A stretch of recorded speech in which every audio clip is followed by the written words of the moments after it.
Alors cette structure, elle a été créée dans l'objectif de poursuivre la qualité des soins qu'on faisait en cardiologie pédiatrique à Necker chez les adultes. Pour avoir exactement le même niveau de soins, les mêmes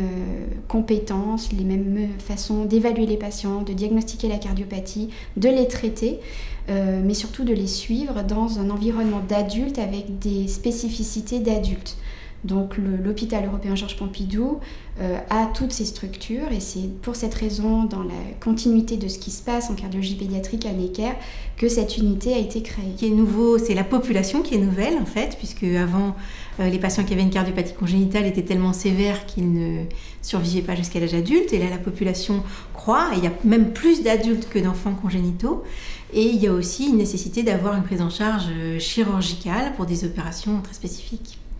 Et ce centre de référence, qui rejoint à la fois Necker et l'HEGP, permet de prendre en charge ces malades spécifiquement avec des problèmes d'adultes qui sont là aussi très spécifiques. Je pense que là, on est en fait devant un phénomène de masse, parce que maintenant, les adultes sont en nombre plus nombreux que les enfants. Par exemple, on sait qu'en France, il y a environ 300 000 adultes avec une malformation cardiaque. Et en Île-de-France, ça serait pas loin de 50 000 à peu près. Sachant que dans ces 50 000, il y a des malformations très simples qui sont encore accessibles aux cardiologues qui ne sont pas spécialisés, mais il y en a des vraiment très complexes et il y a des recommandations internationales qui les définissent bien, qui devraient être prises en charge dans des centres experts. Ils sont à peu près autour de, on va dire, 5 à 10 000 patients comme ça en Île-de-France qui devraient être suivis par des médecins qui ont la spécialité dans les malformations cardiaques de l'adulte. Déjà en cardiologie pédiatrique, on prépare l'adolescent et également on investit les parents sur son suivi d'adolescents et tout doucement d'aller vers le processus qu'on appelle la transition, puis le transfert, c'est-à-dire arriver dans une structure d'adultes avec des soins d'adultes et des médecins d'adultes. Donc il a toute cette préparation, il arrive dans notre unité, généralement il est accueilli par une infirmière coordinatrice qui est là pour faire un bilan de ce qu'il sait, de sa maladie, de